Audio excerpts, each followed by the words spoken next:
Hello everyone, Scott Sylvan Bell coming to you live from Sacramento, California. It is April 16th. I keep wanting to say August, but it's April 16th, 2015, 4:53 in the afternoon.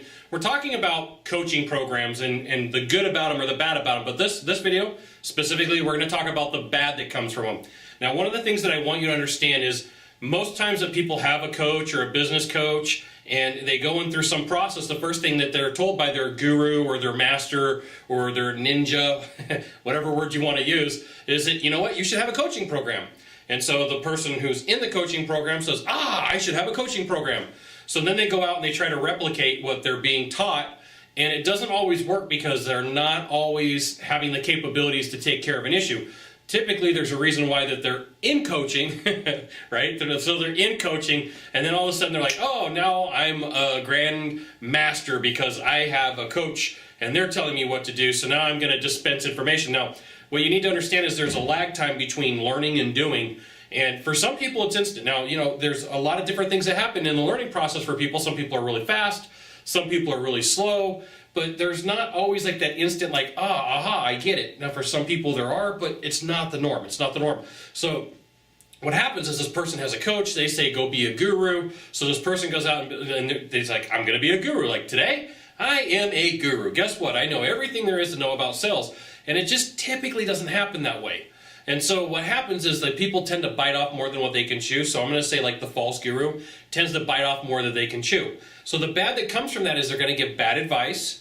They're not going to understand what's going on in the marketplace. They're not going to understand the process, right? So for them, you're a science experiment. You're the, you know what, I've never had this done before, so we're going to take this guy and we're going to take him through a process and hopefully it works. Now, the challenge for you is, you know, you got money on the line because more than likely you're paying this person to be a coach, because a mentor is one thing, right? But a coach is another. Coach is typically paid, and we're going to talk about how you figure out how to get paid as a coach here in a minute and how you should figure out how you should pay a coach. But typically coaches get paid, so you know there's money involved.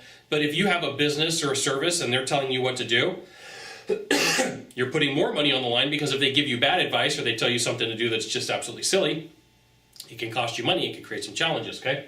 So as you're going through this, the bad thing is if you have somebody who really isn't capable of helping you, they can hurt your processes, they can hurt your sales, and they could just be in it for the money. Now, if somebody consistently says, oh, I learned so much from you, oh, I learned so much from you, and they're the coach, there's a problem, okay?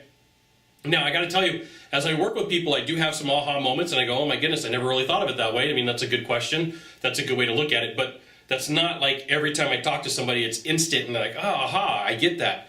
So if somebody's telling you, you know what, you're the student, you're the student, but they keep saying, oh, I keep learning so much from you, and you're so smart, and you're so good at what you do, that's a sign of a bad coach. The sign of a bad coach is going to be a lot of bad advice, that nothing that they tell you works out. And then, you know, they might guilt trip you and say, hey, you're not doing it right. If you're doing what they're saying to implement and it's not working out right, that's the sign of a bad coach. The sign of a bad coach is that they're flaky, that they're not, you know, available when they say that they are. You know, there should be some boundaries and some limitations put on when you can contact them, how often you can contact them, what that schedule is going to be.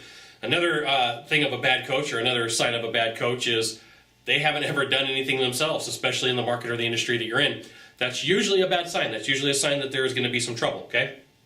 So there's a lot of good that you can get from a coach. There's also some bad that you can get from a coach. We're going to stick with all the good stuff that you can get and figure out how to get you to improve your process for whatever you do, or increase your business if you're an entrepreneur. Now, just think about something. You know, there is a difference between a good coach and a bad coach.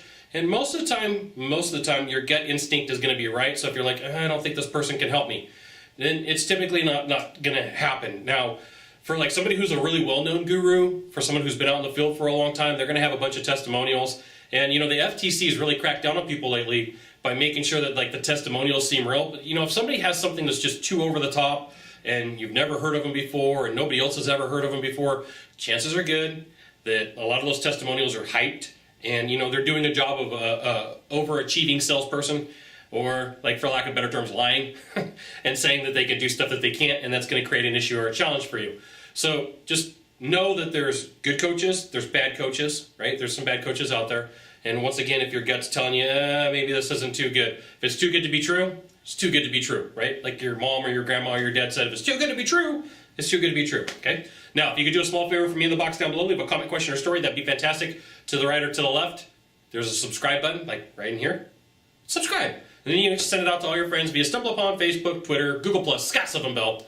Only Scott Bell will see you soon. Thanks for watching. Aloha.